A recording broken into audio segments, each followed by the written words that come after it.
they are. These doors were made to match, but the doors are not antiquities. Those doors were made by craftsmen, master craftsmen here in the 1920s to match the choir's walls. All carved out of black walnut out of Italy and everything like that. You can't even tell the difference.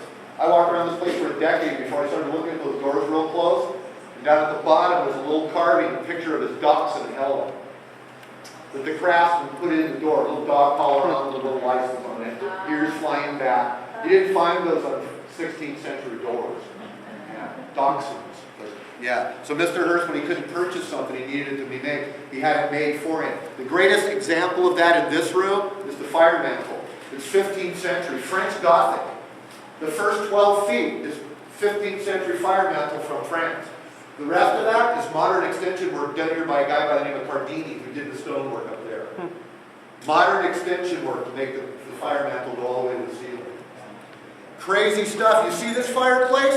You gotta own a forest to own fireplaces like that. William Randolph Hearst always sat here in the center of the table. His girlfriend, Marion Davies, the movie star, sat right there across from him. His wife's name was Millicent. She sat 3,000 miles due east in Sands Point, Long Island. William Randolph Hearst got married on the eve of his 40th birthday in 1903. The eve of his 40th birthday, 1903, he marries for the first and only time to a 20-year-old showgirl named Millicent Veronica Wilson. See, that age thing runs in the family. Millicent gave him 5 sons in the first 12 years of their marriage. Married in 03, they have 5 boys by 1915. They start the project in 1920. How old are the boys by then? 16, 11, 9, and 5 and 5, because the last set was a set of twins, David and Randy. They start the project that year in 1920. 5 years into the project, 1925, his wife Millicent was calling this estate that dirty little ranch of yours in California. No, she's from New York City. I've got parts of my family still in New York. We're from New York. Brooklyn, New York. That's where Millicent was from. She knew that the center of the universe for art and culture in this country was New York City. That's why we call it the Big Apple. In fact, the only reason my family moved to California was because the Dodgers left. Right? So the wife leaves in 1925. Mr. Hearst takes up that year with a woman 34 years his junior, a platinum blonde bombshell movie star named Marion Davies. And he spends the rest of his life with her. 26 years. Never divorces the wife. Never marries the girlfriend and never has any children with the girlfriend. Yeah, I know what you're thinking. This ain't my first rodeo. You're thinking typical, dirty rich old man, gold-digging young movie star from Hollywood, perfect match. Marion Davies made $10,000 a week at MGM making movies up till 1935. Mr. Hearst made $50,000 almost every day through that decade. 1937 rolls around, he's $126 million in debt. Gee, how do you do that? Got overextended, sold 154,000 acres back to the U.S. Army, Fort Hunter Liggett Military Base. 2-year art sale at Gimbel's department store in New York City. And borrows $1.3 million and resolidifies the empire. Best part of the story, borrows the $1.3 million from his girlfriend Marion. Yeah, wrote up a little contract, yeah, I'll pay you this much interest, blah, blah, blah. She never saw a penny of that money come back. Who's the freaking gold digger? Mr. Hearst gets money from her. She does not get money from him. The final nail in the gold digger coffin. Hearst has a heart attack, 1947. Doctors aren't moving here. They want him next to a major hospital in a major city. He moves to Los Angeles, to Beverly Hills with his girlfriend Marion. The next year, in 1948, he told his doctors he wanted to come back to San Simeon. They told him, no can do. Your heart's too weak to travel. It'll kill you to travel. He picks up the phone on his bedstand, makes a phone call, and stopped construction on that one day in 1948. 3 years later, in 1951, he dies at the age of 88 in that home in Beverly Hills. And Marion Davies, the girlfriend, is the woman in the house. 26 years, ladies. 26 years they've spent together. She's so upset in the middle of the day when he started to slip away, she was sedated by his doctors and sent off to sleep. In the middle of the night, Mr. Hearst passed away. The Hearst entourage came into the home, removed Mr. Hearst's body and all semblance of it, put it on a train and sent it back to the Bay Area where he was to be buried. Marion woke up the following afternoon and all they had left was one picture of her on his bedstand. His newspapers, delivered daily to her doorstep, ceased to be delivered. She never gets a chance to say goodbye. And while the families at the services in San Francisco that the girlfriend Marion was not allowed to go to, they found out hers was worth over $250 million at his death in 1951.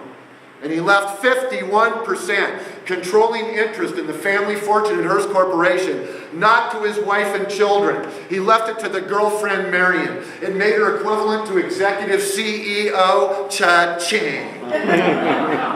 Go, Marion. And Marion Davies, the movie star girlfriend, promptly sells that back to the Hearst family the day after his funeral through her attorneys for $1 American dollar. What? A $250 million media empire and everything that went with it. Back to the family for $1. Oh, and a little bit of recognition. To a family and corporation that never formally recognized the girlfriend.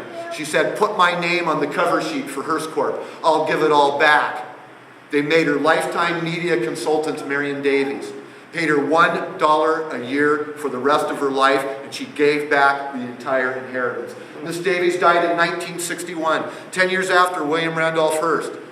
Was worth $21 million at her death. Investing the money she made at MGM, that 10 grand a week, in something you still can't lose at. Real estate, New York City, Palm Springs, and Beverly Hills. That woman never needed this man's money. She needed his publicity in his newspapers.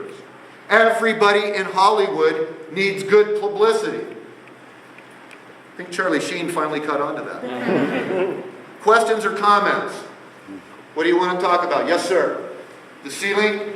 The ceiling's from Bologna, Italy. It's over the life-size carvings of 8 Catholic saints. St. George in full regalia slaying the dragon. St. Lucy with her plate in her eyes. St. Barbara with her tower. St. Anne with the palm frond. And the one that's always made me giggle a little bit, the Virgin Mary on the crescent moon.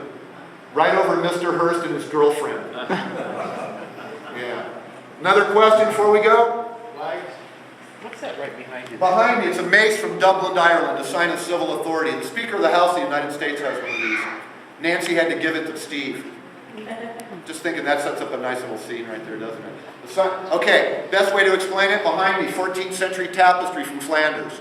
All right? Woven in the 1400s, it's an Old Testament story. The Old Testament, the book of Daniel.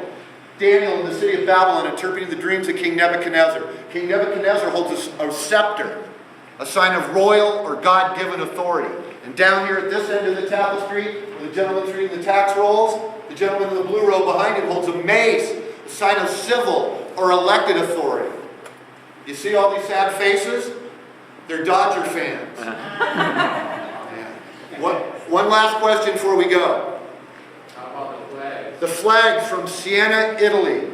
The horse race held since the 1400s in that town square in Siena called the Palio delle Contrade. And they twirl these banners as they race around the town square. They represent each religious district within the city. Now, why are they here? He thought the room would be too dark with stained glass. He adds color with the Palio banners from Italy up above. Your menu.